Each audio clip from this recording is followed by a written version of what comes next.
Hello students and welcome back to channel Siraj Shaikh D study. आज income of salary का lecture number 2 होगा, जिसे हम कवर करेंगे नए points of income of salary. Start करेंगे आज का क्लास।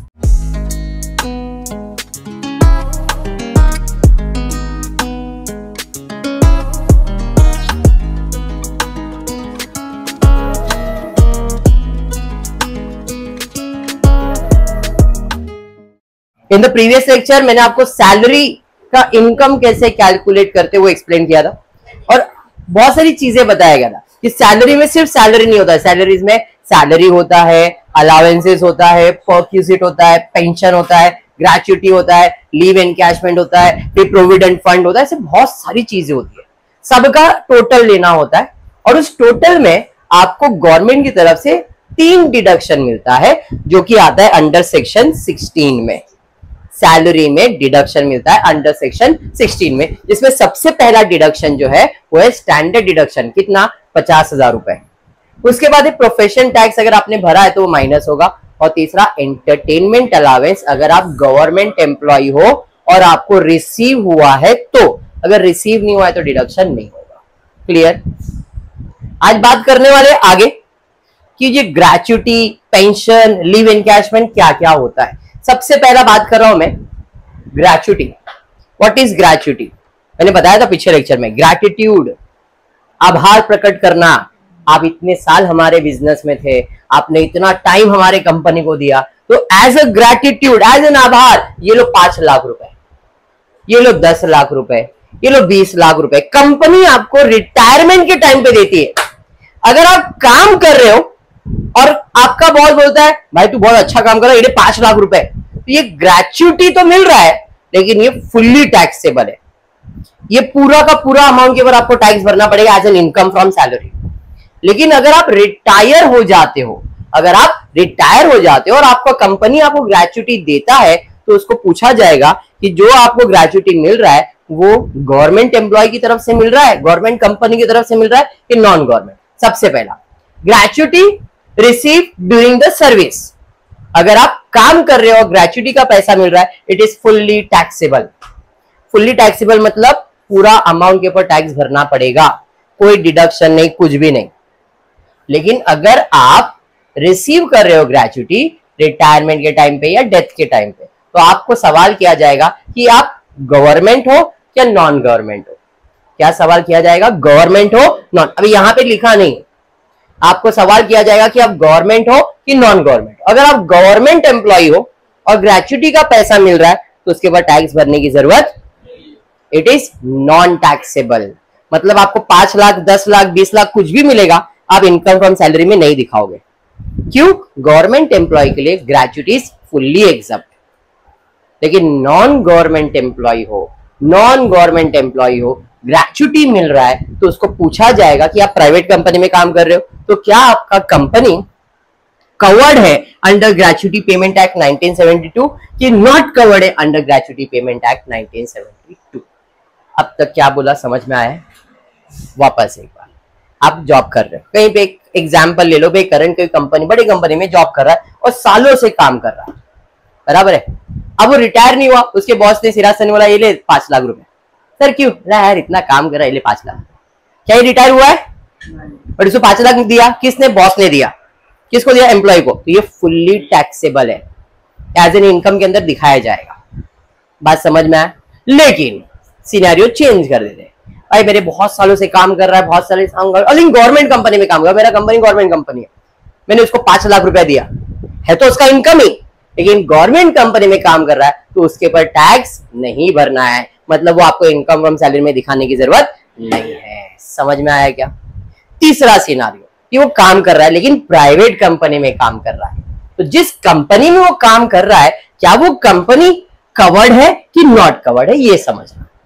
अगर कवर्ड है, अगर वो कंपनी कवर्ड है तो जो भी ग्रेच्युटी मिला है, जो भी तुमको ग्रेच्युटी मिला है, उसके अंदर ये कंडीशन देखा जाएगा और जो कंडीशन वो सेटिस्फाई करता रहेगा उतना अमाउंट आपके लिए नॉन टैक्सेबल होगा, बाकी सब अमाउंट टैक्सेबल होगा। तो कवर्ड है या नॉट कवर्ड है, इसमें 3 कैलकुलेशन आने वाला और तीनों कैलकुलेशन ऑलमोस्ट सिमिलर ही है और यही इंपॉर्टेंट है, ये फिल इन द ब्लैंक में आने वाला है। अगर वो कवर्ड है, देयर इज 3 कैलकुलेशन और तीनों कैलकुलेशन में जो सबसे कम अमाउंट होगा वो आपको जितना मिला है उसमें से एग्जम्प्ट हो जाएगा, और जो बच जाएगा उसके ऊपर टैक्स भरना पड़ेगा। एग्जाम्पल के लिए कि करण मेरे पास जॉब कर रहा था, मैंने इसे 5 लाख रुपया दिया, बराबर है, रिटायर हो गया, मैंने इसे 5 लाख रुपया दिया और वो कवर्ड है, तो उसका इनकम कितना है 5 लाख।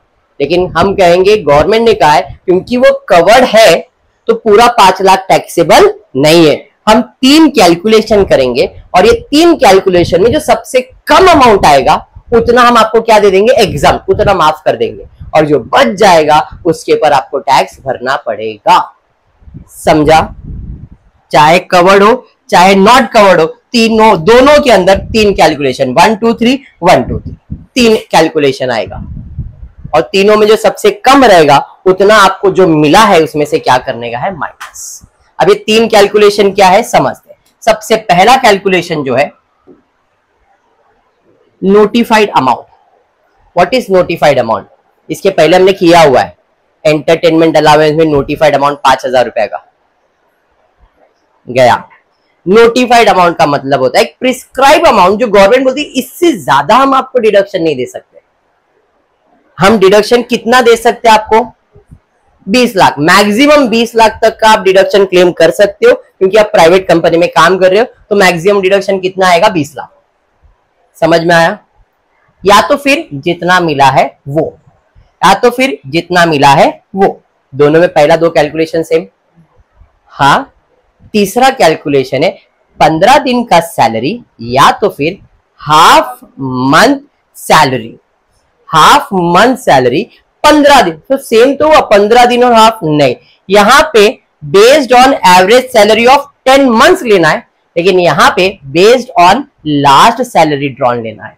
बस ये फर्क, इधर भी हाफ सैलरी है, इधर भी हाफ सैलरी है, लेकिन यहां पे हाफ सैलरी किसका लेने का है, 10 महीने का एवरेज निकाल के, और यहां पे जो सैलरी लेने का है जो पिछले महीने में आपका पगार था उसका बेस लेना है और उसके हिसाब से क्या, ये फर्क है। बस कैलकुलेशन आएगा, आप दिमाग में ये डालो कि कंसेप्ट क्या है। ग्रेच्युटी का कंसेप्ट है while in service fully taxable, चाहे गवर्नमेंट नॉन गवर्नमेंट कुछ भी हो। अगर आप रिटायर हो रहे हो, डेथ हो रहे हो और आपको मिल रहा है, गवर्नमेंट को मिल रहा है तो फुल्ली एग्जाम, नॉन गवर्नमेंट को मिल रहा है तो कवर्ड है कि नॉट कवर्ड है। अगर वो कवर्ड है तो 1 2 3, नॉट कवर्ड है तो भी 1 2 3। कवर्ड में आएगा 15 दिन का सैलरी, नॉट कवर्ड में आएगा हाफ मंथ का salary, but based on 10 month का एवरेज सैलरी, और यहां पे सैलरी लास्ट ऑल। समझा? एग्जाम्पल के लिए मैंने आपको दिया था कि करण को मैंने 5 लाख रुपया दिया है, तो उसका ग्रेच्युटी का अमाउंट कितना है, इनकम कितना है, 5। अब मैं इधर कैलकुलेशन 20 लाख 5 लाख, या तो उसने फॉर एग्जाम्पल 10 साल काम किया है। कितना साल काम किया है, 10 साल काम किया। जब मेरे पास 10 साल काम किया है तो मैंने बोला 10 साल इंटू 15 दिन का सैलरी, तो 15 डिवाइडेड बाय 26। एक महीने में 4 संडे होता है, तो 30 दिन में से अगर 4 संडे निकाल दो तो वर्किंग डेज कितना हो गया, तो 15 दिन का सैलरी मतलब 15 इंटू 26, कितने साल कंप्लीट किया, 10 साल, इंटू उसका पगार फॉर एग्जाम्पल 5,000 रुपए एग्जाम्पल के लिए। तो हम इधर कैलकुलेशन करेंगे तो ये तीसरा अमाउंट आ जाएगा। इन तीनों में जो सबसे कम अमाउंट होगा वो आपको 5 लाख में से क्या मिल जाएगा, एग्जम्प्ट मिल जाएगा। एग्जम्प्ट का मतलब उतना माफ हो जाएगा, बाकी सबके ऊपर टैक्स भरना है। क्लियर? सेम चीज इधर है, बट यहां पे क्या लेंगे, हाफ। इधर क्या लिखा मैंने 15/26, बट यहां पे क्या लिखूंगा, हाफ इनटू जो भी उसका 10 महीने का सैलरी है डिवाइड बाय 10, क्योंकि एवरेज सैलरी 10 महीने का लेने का तो डिवाइड बाय 10 करने का, जो भी उसका 10 महीने का पगार रहेगा इनटू कितने साल काम किया, 10 साल, तो वो कैलकुलेशन में कुछ अमाउंट आएगा। इन तीनों में जो सबसे कम अमाउंट होगा वो 5 लाख में से माइनस होगा। कंसेप्ट खाली पकड़ के चलो, सब मैं करवाऊंगा। ग्रेच्युटी का कैलकुलेशन क्या है समझ में आया, and this is the heart of salary. Salary का दिल यही है, अगर आपको ये समझ जाता तो सैलरी टॉपिक हो जाएगा, एग्जाम में आता है। ग्रेच्युटी समझा, पक्का? अब दूसरा पार्ट है पेंशन। सैलरी से पेंशन तो मिलता है, मालूम है ना, कब मिलता है, रिटायरमेंट। ये भी रिटायर का बेनिफिट है, ये भी रिटायरमेंट का बेनिफिट है, लेकिन काम कर रहे हो और पेंशन मिला मतलब बोगस है। ये कंपनी खुशी खुशी आपको दे रही है, मतलब while in service. While in service अगर आपको मिल रहा है पेंशन तो फुल्ली टैक्सेबल होता है। अगर आप काम कर रहे हो और आपको मिल रहा है मतलब ये क्या रहेगा, फुल्ली टैक्सेबल। क्लियर। लेकिन अगर आप रिटायर हो जाते हो और आपको पेंशन मिल रहा है तो पहला सवाल करने का कि कम्यूटेड है कि अनकम्यूटेड है। नए नए वर्ड्स मिल रहे, सब चीजें आपको पता है, लेकिन वर्ड्स की वजह से आपके लिए सब नया हो जाता है। एग्जाम्पल है, करण मेरे पास काम कर रहा था, अब रिटायर हो गया। सर एक काम करो ना, 5 लाख रुपए दो ना। मैंने क्यों? सर पेंशन से काट लेना सर। 5 लाख रुपए उसने कम्यूट कर लिया। 5 लाख रुपए उसने क्या कर लिया? कम्यूट कर लिया, मतलब उसने एडवांस ले लिया। एडवांस सुना है बट कम्यूटेड वर्ड नहीं सुना है। तो एडवांस जैसा ही होता है कम्यूटेड। समझ में आया? तो उसने मेरे पास से 5 लाख एडवांस लिया और क्या बोला, सर पेंशन तो देने वाले ना, उसमें से कट करते रहना। लेकिन एक काम करना सर, पूरा पेंशन मत कट करना। 5 लाख रुपया देने का मेरे को मालूम है, जो भी मेरा पेंशन है, फॉर एग्जाम्पल 10,000 रुपया आप देने वाले पेंशन, तो उसमें से 5,000 ही कट करना जब तक 5 लाख कवर नहीं होता है तब तक। उसके बाद आप मेरा पेंशन वापस रेगुलर चालू कर देना। इन शॉर्ट उसने 5 लाख रुपया कम्यूट किया है अपने पेंशन के बदले में। समझ में आया? तो 2 टाइप के पेंशन होते हैं, एक होता है कम्यूटेड, एक होता है अनकम्यूटेड। अनकम्यूटेड पेंशन मतलब क्या होता है कि उसने पेंशन के बदले में कुछ भी पैसा एडवांस नहीं लिया, मतलब उसको जैसा है मंथली मंथली मिलते रहेगा। तो अनकम्यूटेड पेंशन फुल्ली टैक्सेबल होता है, चाहे आप गवर्नमेंट एम्प्लॉय हो, non government employee. Government employee, non government employee, fully taxable. Uncommuted pension is fully taxable. Uncommuted pension is fully taxable, government को भी, नॉन गवर्नमेंट को। लेकिन कम्यूटेड के अंदर अगर गवर्नमेंट एम्प्लॉय हो, कम्यूट किया है तो एग्जम्प्ट आएगा, नॉन गवर्नमेंट के लिए टैक्सेबल होता है। कंफ्यूज हो गए? अनकम्यूटेड है, चाहे गवर्नमेंट हो चाहे नॉन गवर्नमेंट हो, फुल्ली टैक्सेबल। लेकिन कम्यूटेड है तो अगर आप एम्प्लॉय ऑफ सेंट्रल गवर्नमेंट हो, लोकल अथॉरिटी हो, statutory company, members of defence हो, कुछ भी हो, गवर्नमेंट कंपनी के लिए क्या है? Commuted pension. 5 लाख रुपए लिया, एडवांस लिया, इसके बाद टैक्स भरने की जरूरत, क्योंकि आप गवर्नमेंट एम्प्लॉय और कम्यूट कर रहे हो। लेकिन अनकम्यूटेड है तो गवर्नमेंट नॉन गवर्नमेंट देखा भी नहीं जाएगा, फुल्ली टैक्सेबल होगा। समझ में आया? अगर आप नॉन गवर्नमेंट एम्प्लॉय हो तो पूछा जाएगा कि आपकी कंपनी आपको ग्रेच्युटी देती थी क्या?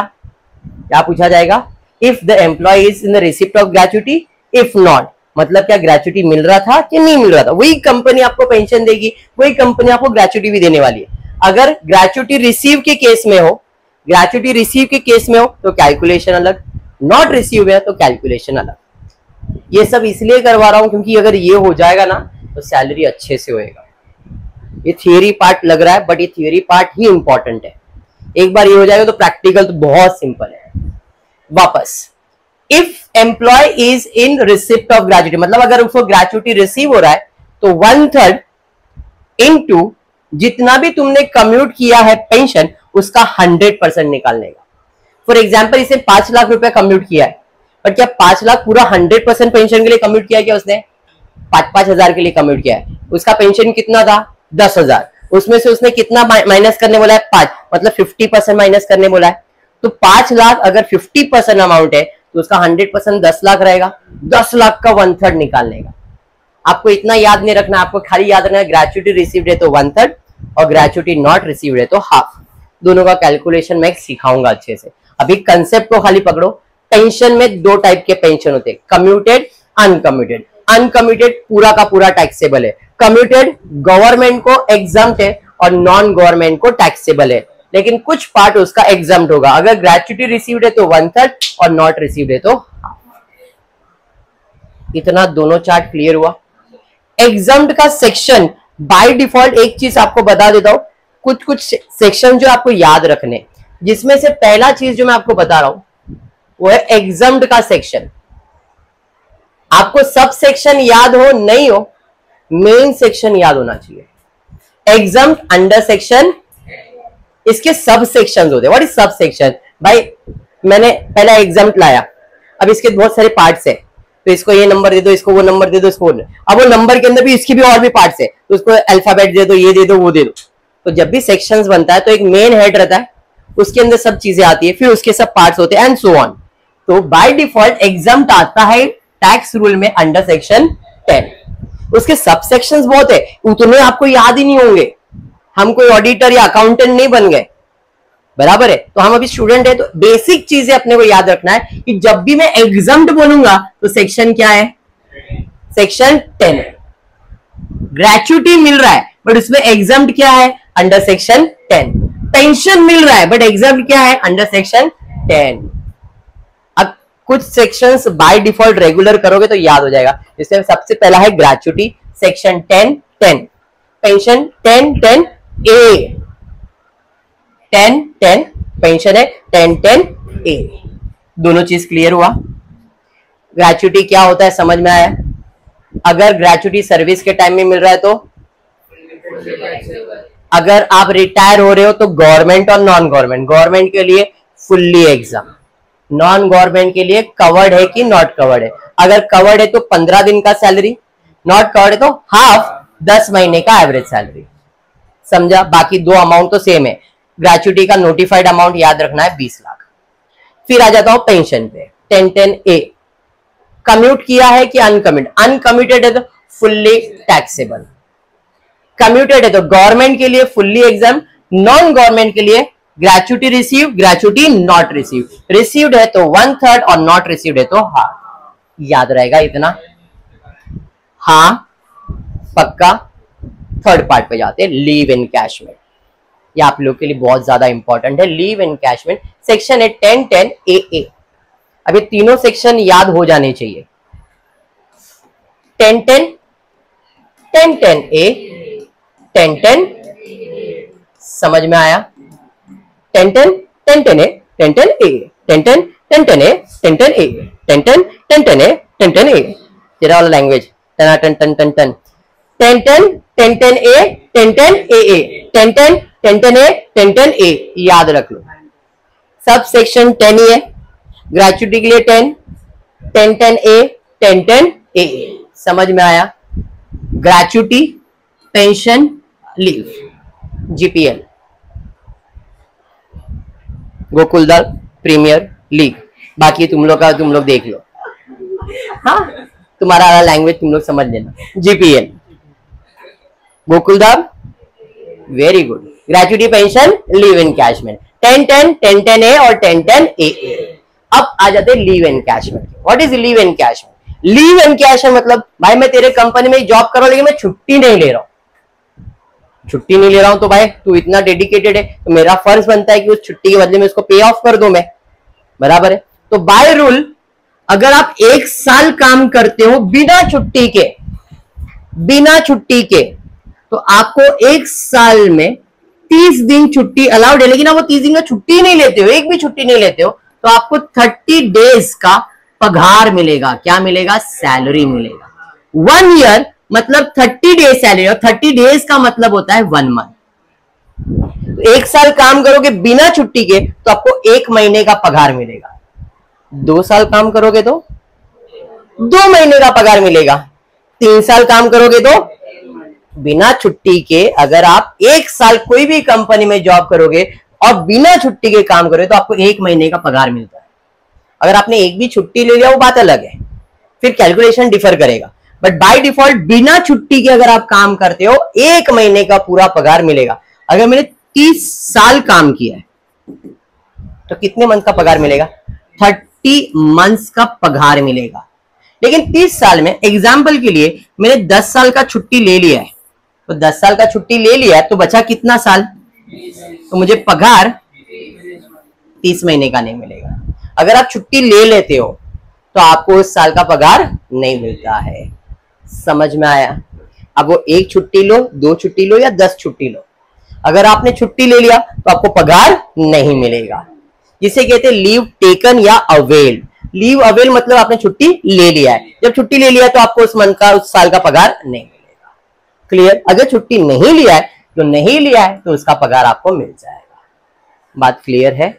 चलिए अब आ जाए हैं लीव एनकैशमेंट में सेम, कि भाई आप गवर्नमेंट एम्प्लॉय हो कि नॉन गवर्नमेंट एम्प्लॉय हो, रिटायर है क्या नहीं। अगर आप रिटायर नहीं हो रहे हो लीव एनकैशमेंट मिल रहा है तो मतलब फुल्ली टैक्सेबल। हमेशा याद रखना ये जीपीएल जो है रिटायरमेंट बेनिफिट है। अगर काम करते हुए अगर आपका बॉस आपको दे रहा है तो कुछ भी पूछने का नहीं, पूरा टैक्सेबल, कोई एग्जाम नहीं, कुछ भी नहीं। लेकिन आप रिटायर हो रहे हो और आपको मिल रहा है, तो गवर्नमेंट की नॉन गवर्नमेंट, पहला सवाल यही रहेगा, गवर्नमेंट एम्प्लॉय की non government employee. Government employee हो टैक्स भरने की जरूरत नहीं है, नॉन गवर्नमेंट एम्प्लॉय हो तो हम लोग कैलकुलेशन सीखते हैं, ग्रेच्युटी का सीखा है, पेंशन का सीखा है, अभी लीव इन कैश में। तो अगर receive during the service fully taxable होगा, received at the time of retirement जो भी है, यहाँ पे तो फुल्ली टैक्सेबल है, यहाँ पे कैलकुलेशन गवर्नमेंट की नॉन गवर्नमेंट, गवर्नमेंट है तो फुल्ली एग्जाम, नॉन गवर्नमेंट है टैक्सेबल होगा। बट इसके अंदर 4 कैलकुलेशन है, ग्रेच्युटी में 3, पेंशन में 1/3 और हाफ, और इधर 4 कैलकुलेशन, जिसमें सबसे पहला है नोटिफाइड अमाउंट 3 लाख रुपए।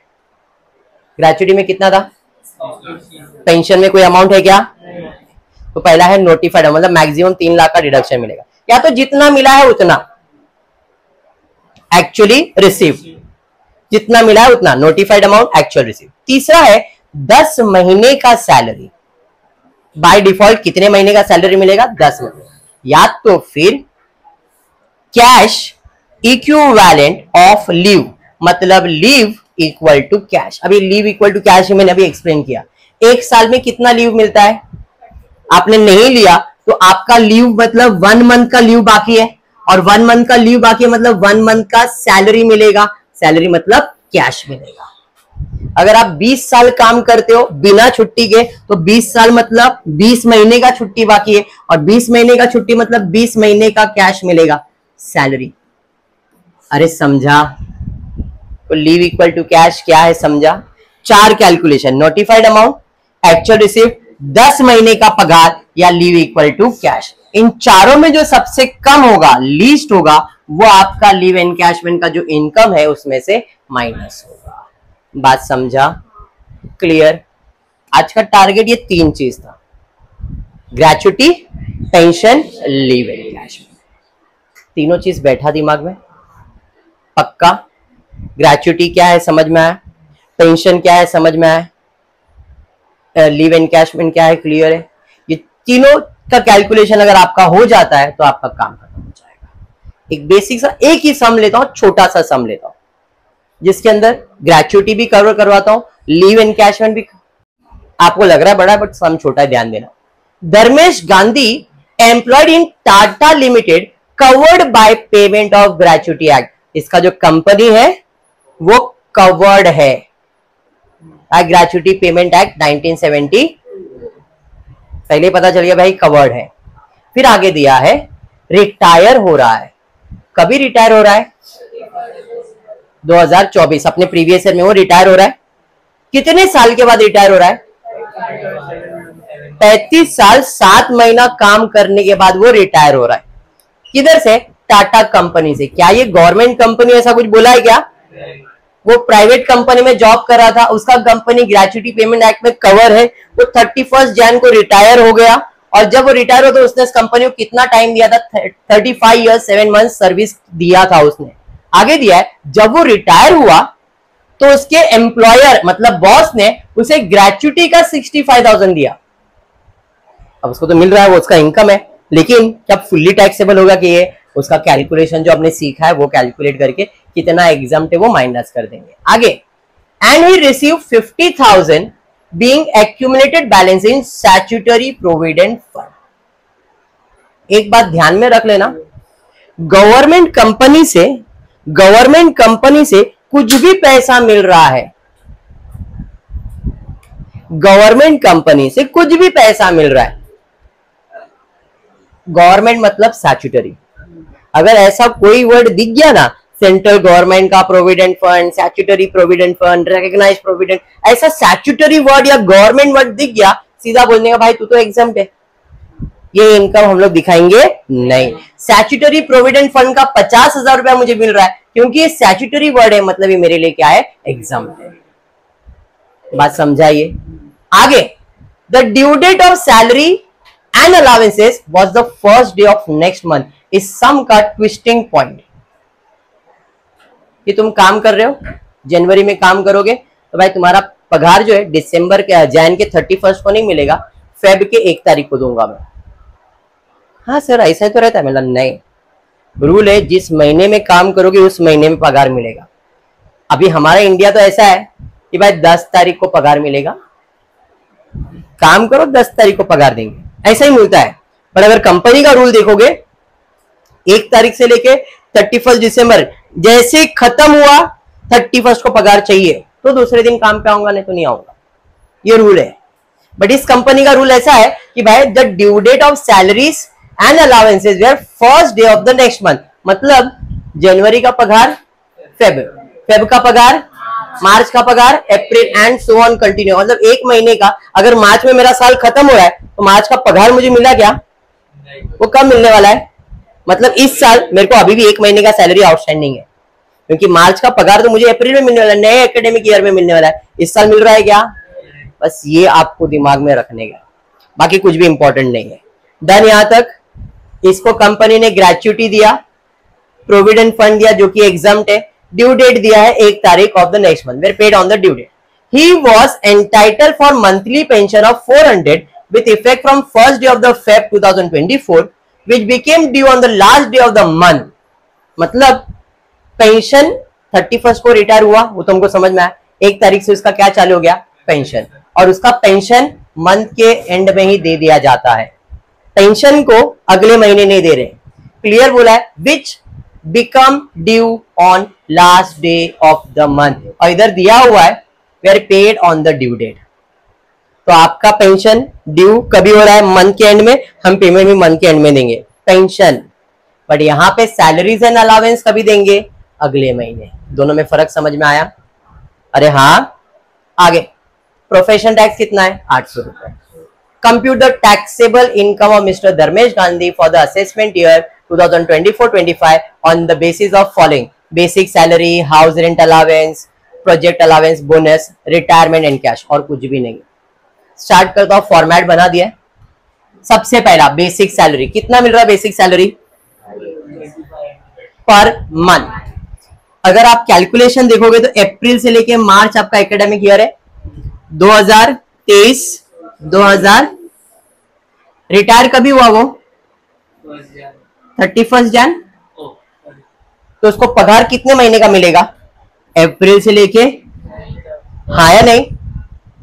अप्रैल का पगार, मई का पगार, जून, जुलाई, अगस्त, सितंबर, अक्टूबर, नवंबर, दिसंबर, जैन, बराबर कितना मंथ हो गया? इसको कितने महीने का पगार मिलेगा? कितने महीने का पगार मिलेगा? 10 नहीं, 11 महीने का। कैसे?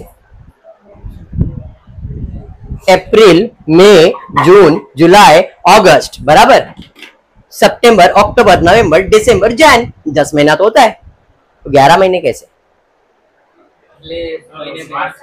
मार्च का जो उसका पिछले मंथ का बाकी था वो पैसा तो मेरे को इसी साल मिलेगा ना, और हमको इस साल कितना इनकम हुआ वो दिखाने का है।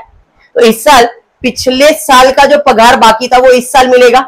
जैन का पैसा फेब में मिलेगा, लेकिन मिलेगा तो इसी साल में ना। तो अपना अप्रैल से जैन मतलब 10 महीने का पगार तो है ही है। मार्च का भी पगार इस साल आने वाला है, तो इस साल मुझे 10 महीने का पगार नहीं, और मैंने बताया था यही पॉइंट इस क्वेश्चन का ट्विस्टिंग है, बाकी कुछ भी ट्विस्ट नहीं है। तो यहाँ पे अपने को कितने मंथ्स का पगार का कैलकुलेशन करने का? 11। तो बेसिक सैलरी जो मेरा है 2500 रुपया है, 2500 रुपया, लेकिन कितने मंथ्स का? 11 मंथ का। मल्टीप्लाई करो कितना आ रहा है, देखो 27,500, परफेक्ट, 27,500, डन। फिर उसको क्या मिल रहा है? हाउस रेंट अलावेंस कितना मिल रहा है? पर मंथ, लेकिन उसमें टैक्सेबल वैल्यू कितना है? तो 400 में टैक्सेबल सिर्फ 200 ही है, और पर मंथ मिल रहा है, तो कितने मंथ्स का मिलेगा? समझ में आया? अब इसको आप प्रेजेंट कैसा करते हो वो आपके ऊपर है। 400 इंटू 11, 4400, एग्जाम्प्ट कितना? 2200, तो अमाउंट कितना बच गया? 2200। Exempt, house rent is exempt under section 10 sub section 13A। अगर ये याद नहीं तो एग्जाम का सेक्शन क्या है? 10। नॉर्मली क्वेश्चन में कभी कभी लिख के भी दे देते, बट नहीं लिखा है। अगर आपको याद होता तो ठीक है, नहीं तो इतना आपको याद रखना है, एग्जाम अंडर सेक्शन 10। डन, पक्का। दूसरा तरीका, हाउस रेंट अलावेंस डायरेक्टली 2200। कैसे? 200 इंटू 11 तो भी चलेगा, ऐसा प्रेजेंट किया तो भी चलेगा, डायरेक्ट लिखा तो भी चलेगा, जो आपको इजी लगता है वो करो। डन है, हाउस रेंट अलावेंस हो गया। Project allowance paid during the year, कितना पे किया? 12,000, टैक्सेबल है मेरे लिए, इसमें कोई डाउट? फिर मुझे मिल रहा है bonus paid during the year, bonus मिल रहा है। फिर रिटायरमेंट एनकैशमेंट मतलब लीव एनकैशमेंट, यहां तक क्लियर? अब ऊपर के सम में मुझे ग्रेच्युटी मिला है, ये तो एग्जम्प्ट है, मुझे पेंशन मिला है, प्रोफेशन टैक्स है और ये रिटायरमेंट है। अभी अपने को क्या क्या करना है? ग्रेच्युटी, पेंशन, लीव और प्रोफेशन टैक्स, बराबर है। सबसे पहला मैंने लिख दिया पेंशन। कितना पेंशन मिल रहा है भाई? कोई मैंने कम्यूट विम्यूट ऐसा कोई वर्ड बोला है क्या? मतलब ये अनकम्यूटेड है और अनकम्यूटेड इज फुल्ली टैक्सेबल। कितने महीने का पेंशन मिलेगा? फरवरी और मार्च, 11 महीने का क्यों मिलेगा? रिटायर हो गया, 31 को रिटायर हो गया तो पेंशन कभी का मिलेगा? फेब का मिलेगा और मार्च का, 2 ही महीने का मेरे लिए इंपॉर्टेंट है। अरे हाँ, तो यहाँ पे पेंशन कितने मंथ्स का आ जाएगा? 400 इंटू 2 यानी कि 800 रुपए। समझ में आ गया? पक्का? अब जो कैलकुलेशन करने वाला वो ध्यान देना। ग्रेच्युटी, कितना ग्रेच्युटी मिला है? कवर्ड है कि नॉट कवर्ड है? कवर्ड है। तो मैंने आपको 3 कैलकुलेशन बताया। सबसे पहला कैलकुलेशन है नोटिफाइड अमाउंट 20 लाख रुपए। सेकेंड कैलकुलेशन है एक्चुअल रिसीव, कितना? 65,000। तीसरा है 15 दिन का सैलरी, कवर्ड है ना ये? हाँ, तो 15 दिन का सैलरी कैसे निकलेंगे? 15 divide by into salary last drawn. मेरा सैलरी लास्ट ड्रॉन कितना था पिछले महीने का? 2500 रुपया ना, इनटू कितना साल मैंने काम किया? 35 ईयर्स 7 मंथ्स। अगर 6 महीने से ज्यादा करते हो तो उसे राउंड ऑफ करके कितना मंथ्स कर देंगे? और 6 महीने से कम होगा, 5 नहीं 6 मंथ्स, तो ये 36। अब कैलकुलेट करो कितना आ रहा है बताओ? कैलकुलेटर पे कैलकुलेट होगा ये 25 इंटू 2500। एक जन के पास भी कैलकुलेटर नहीं, सब आराम से बैठे तो कैलकुलेट करो, लेके बैठे तो 15 इंटू 25 इंटू 36 डिवाइड बाय 100, कितना? 37,000। अब 20 लाख 65,000, 37 कम क्या है? तो अपने को डिडक्शन इतना मिलेगा। एग्जाम अंडर सेक्शन 1010 37 है 51 आ रहा है, 51,923 आ रहा है। क्या कैलकुलेशन किया है? 51,923। अब तीनों में कम वही है तो वही माइनस किया, जो बच गया तुम्हारा आउटर कॉलम में टैक्सेबल चले जाएगा।